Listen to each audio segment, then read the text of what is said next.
প্রতিমা এই বছর একটু অন্য রূপে অন্য সাজে আসবে। গতবার যেমনি আমাদের একটা সাউথ ইন্ডিয়ান প্যাটার্ন ছিল, এবার চেঞ্জ হবে ওটা। আমার পাড়ার নাম হচ্ছে কমলপুর, আর এই গ্রামের নাম হচ্ছে কামালপুর। মানে ইংলিশে যদি স্পেলিং করা যায় পুরো নামটা একই রকমই হবে। যেটা দেখবে সবাই নতুন রূপেই, নতুন মাকেই দেখবে। নমস্কার, সকলকে স্বাগত 2025 সালের দুর্গাপুজোর ভিডিওর প্রথম ভিডিওতে।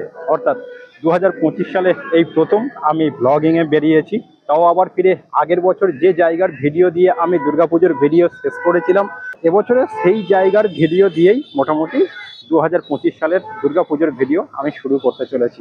তো আজকের যে জায়গাটাতে যাচ্ছি সেটা তো তোমরা বুঝতেই পেরে গিয়েছো যে কামালপুর যাচ্ছি।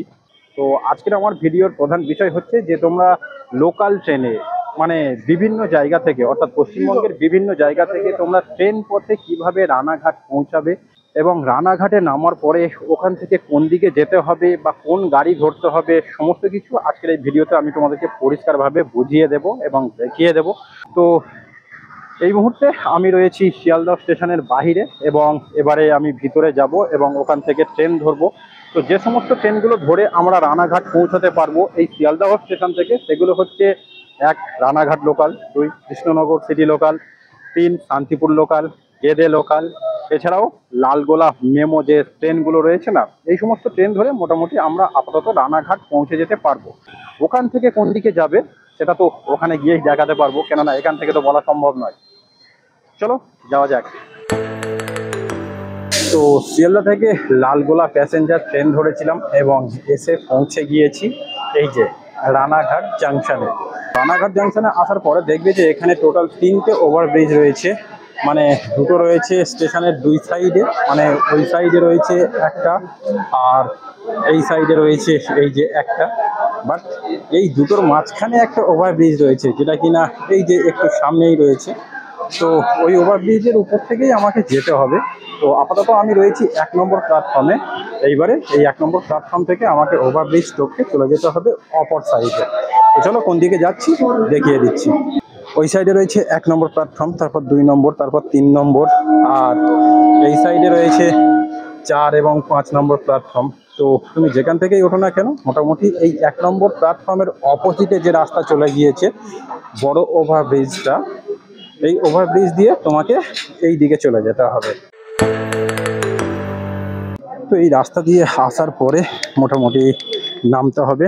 নামলেই দেখতে পাবে যে সামনে এইরকম একটা সরু রোড রয়েছে, মানে সরু রাস্তা রয়েছে, যে রাস্তাতে আপাতত মোটামুটি টোটো, অটো সমস্ত গাড়ি চলাচল করে।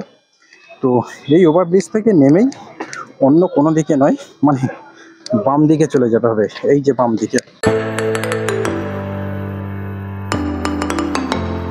এই দিকে কিছুটা হেঁটে যাবে, গেলে দেখবে যে অটো স্ট্যান্ড আছে। সেই অটো স্ট্যান্ড থেকে এইবারে বলতে হবে যে কামালপুর যাব।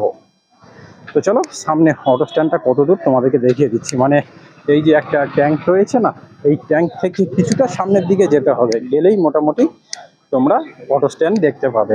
এই যে অটো স্ট্যান্ডটা রয়েছে, এখান থেকে মোটামুটি কামালপুর যাওয়ার অটো তোমরা পেয়ে যাবে।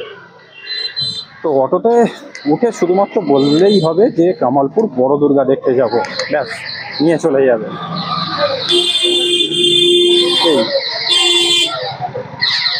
দাদা কামালপুর কে যাবে? দাদা কামালপুর কে যাবে?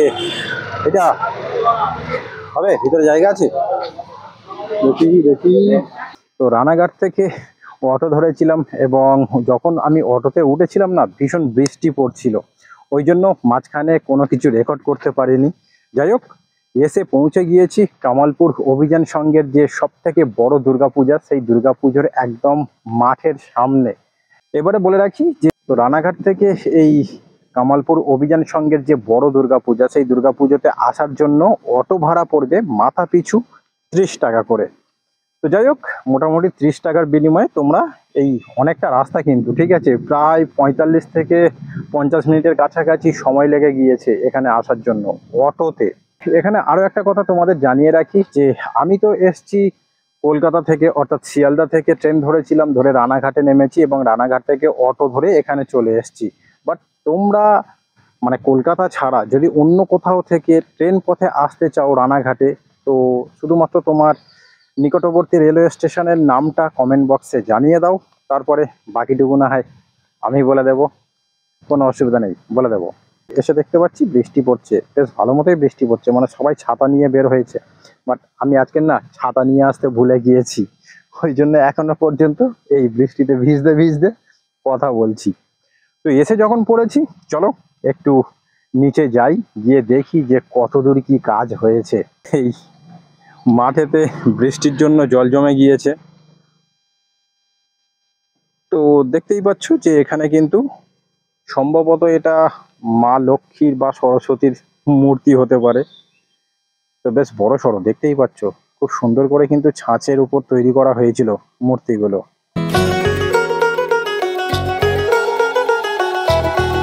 এই সাইডে তো দেখতে পাচ্ছি বিভিন্ন বডি পার্টস গুলো পড়ে রয়েছে, তো যেহেতু বড় জিনিস তো এক জায়গায় রাখা খুব অসুবিধা হতে পারে, ওই জন্য মোটামুটি চারিদিকে ছড়িয়ে ছিটিয়ে রয়েছে। আর মহিষাসুরের বডি পার্টসটা দেখো কত বড়। যেহেতু এখনো বৃষ্টি পড়ছে, ওই জন্য সামনে এগিয়ে যেতে আমার একটু অসুবিধা হচ্ছে, কেননা আঁকা বাঁকা রাস্তা দিয়ে যেতে হচ্ছে। মহিষাসুরের বডি পার্টসটা ওখানে তৈরি হয়েছে এবং মুখের অংশটা কিন্তু এখানেই তৈরি হচ্ছে, সবে কাদার কাজ শেষ হয়েছে, এরপরে সম্ভবত ফাইবারের কাজটা হবে। যাই হোক, বেশ বড় সড়ো মহিষাসুরের মুন্ডুটা।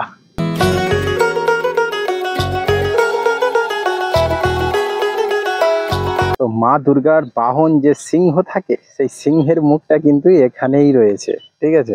মোটামুটি সব রং কম বেশি একটু করে করা হয়ে গিয়েছে, বাট এখনো পর্যন্ত কিন্তু পুরোপুরিভাবে কোনো কিছু সেট করা হয়নি, মানে তৈরি হচ্ছে, ছড়িয়ে ছিটিয়ে চারিদিকে রেখে দিয়েছে।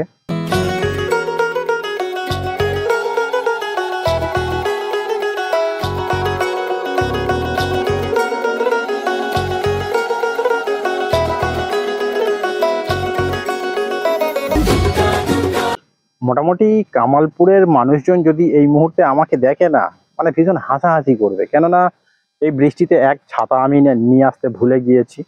তো ছাতা ছাড়া এইরকম ভাবে মাঠেতে এসে আমি ভিডিও বানাচ্ছি, মানে সত্যি সত্যি এটা কিন্তু একটা হাস্যকর ব্যাপার, ঠিক আছে। তোমাদেরও যদি হাসি লাগে অন্তত একবার জানিয়ে দিও যে হ্যাঁ দাদা, দেখে সত্যিই হাসি পাচ্ছে। তো যখন আমি মাঠ থেকে উঠে এসেছি বাড়ি যাব বলে, এখানে অটো ধরবো বলে, মানে এখানে কিন্তু অলরেডি অটো দাঁড়িয়ে রয়েছে, ঠিক সেই মুহূর্তে দাদার সাথে দেখা হয়ে গিয়েছে।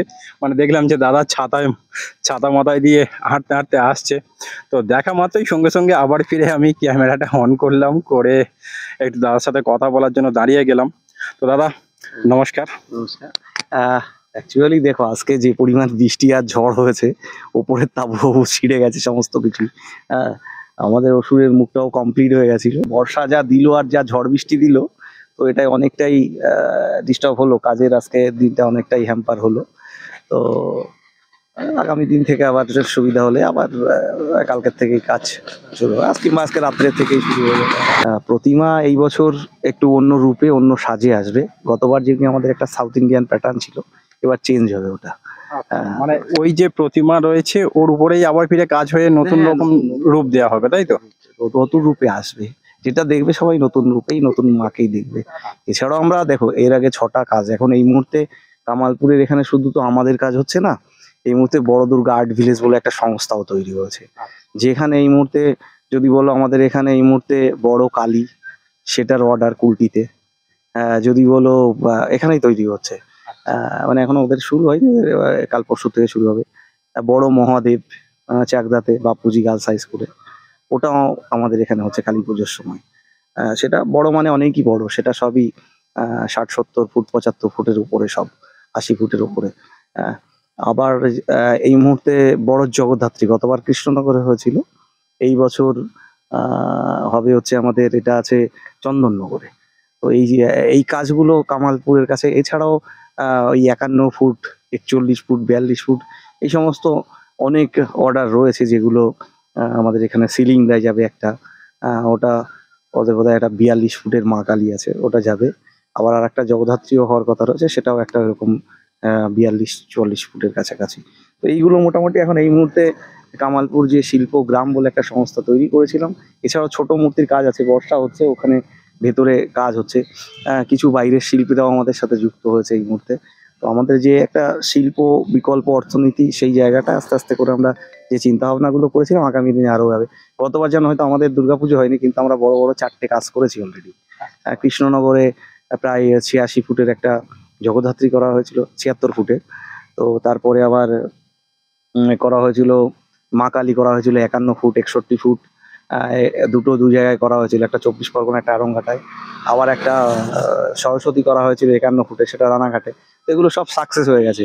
পুজো গতবারেরটা যেটা হয়নি সেটা এই বছর আশা করি অসুবিধা হবে না। সেইভাবে প্রশাসনের সাথে, আমাদের সরকারের সাথে, আমাদের গতবার জানো যে আমাদের পুজোটা না হওয়ার পরে আমাদের পার্টির লোকজনও এসেছিল, যারা আমাদের সিনিয়র লিডাররা ছিল। তো তারা কথা এখানে দিয়ে গেছিলেন, ঠিক খুঁটি পুজোর সময় তারা এসেছিলেন, এবং মানুষকে কথাও দিয়ে গেছেন। যাই হোক, যেভাবেই হোক কামালপুর একটা গ্রামকে অন্যভাবে দেখে যাতে এই পুজোটা একটা সম্পন্ন হয়। কারণ গ্রামের মধ্যে এত বড় একটা পুজো, এটা হয়তো হঠাৎ করে সবার কাছে একটা অন্যরকম লাগে। সেই জায়গাটা যাতে যেহেতু তৈরি হয়েছে, তো সেটা যাতে সবাই দেখতে পায়, সেই জায়গার একটা ব্যবস্থা আমার এর মাঝে প্রশাসনের সাথেও কয়েকবার আলোচনা হয়েছে। এছাড়াও নেতৃত্ব যারা আছে তাদের উপরই সমস্ত কিছু, সেইভাবেই পুজোটা সম্পন্ন হবে। আমরা কামালপুর সহ এই পুজোটার সাথে যুক্ত আরো আশেপাশের 20টা গ্রাম, 20 থেকে 30টা ক্লাব এর সাথে যুক্ত রয়েছে। তো সবাই এক হয়ে এই পুজোটা নিজের করেই সবাই এটা কমপ্লিট করছে। তো এই বৃষ্টির মধ্যে আমার সাথে কথা বলার জন্য দাদাকে অসংখ্য ধন্যবাদ। দাদা, সত্যি কথা বলতে আমরা এখানে এসেছিলাম এবং সমস্ত গ্রামবাসীর কান্না বা চোখের জল আমরা দেখেছিলাম। তো সেই কান্না এবং চোখের জলের পরিবর্তে যে 1 বছর পরে এতটা আনন্দ পাবো বুঝে উঠতে পারিনি। দাদা, সত্যি বলতে খুব ভালো লাগছে আপনাদের প্রচেষ্টা। তো তাহলে তবু উদ্বোধনের ডেট কবে রাখা যেতে পারে? উদ্বোধনটা তো আগেই হবে, যেটাই হবে, এখনো ওইভাবে ডিসিশন হয়নি। তবে যেটাই হবে উদ্বোধনটা অনেকটা আগে হবে, যেহেতু মানুষের এটা জানো যে গতবারই একটা সবার মধ্যে একটা আগ্রহ ছিল, যেহেতু শুধু যে কামালপুর দুঃখ পেয়েছে তাই নয়, সারা বাংলার মানুষ দুঃখ পেয়েছে, সারা ভারতবর্ষের দুঃখ পেয়েছে, এবং প্রচুর বিদেশেও এটা বিদেশিরাও অনেকটা দুঃখ পেয়েছে। তো সেই জায়গায় দাঁড়িয়ে যাতে এই পুজোটা সবাই দেখতে পায়, সেইভাবে অনেকটা আগেই চেষ্টা করা হবে, যাতে সবাই আস্তে আস্তে করে এখানে দেখতে পায়, সেই ব্যবস্থা করা হবে সবাইকে। ঠিক আছে দাদা, ধন্যবাদ। তো যখন আমি দাদার সাথে কথা বলছিলাম না, তখন মোটামুটি একটা অটো পাশে দাঁড়িয়ে ছিল, তাকে আমি বলে রেখেছিলাম যে দাদা আমি রানাঘাট যাব। তো যাই হোক, দাদার সাথে কথা বলা হয়ে গিয়েছে। শুধু এইটুকু বলতে পারি, মোটামুটি এবছরে পুজো খুব ধুমধাম করেই হবে। তো যারা যারা আসতে চাও, আমার বলে দেওয়া এই সমস্ত রুট গাইড ধরে চলে আসতে পারো, খুব সহজেই চলে আসতে পারবে, কারোর কোনো অসুবিধা হবে না। চলো, দেখা হচ্ছে পরবর্তী ভিডিওতে। সবাই ভালো থেকো, সুস্থ থেকো, টাটা।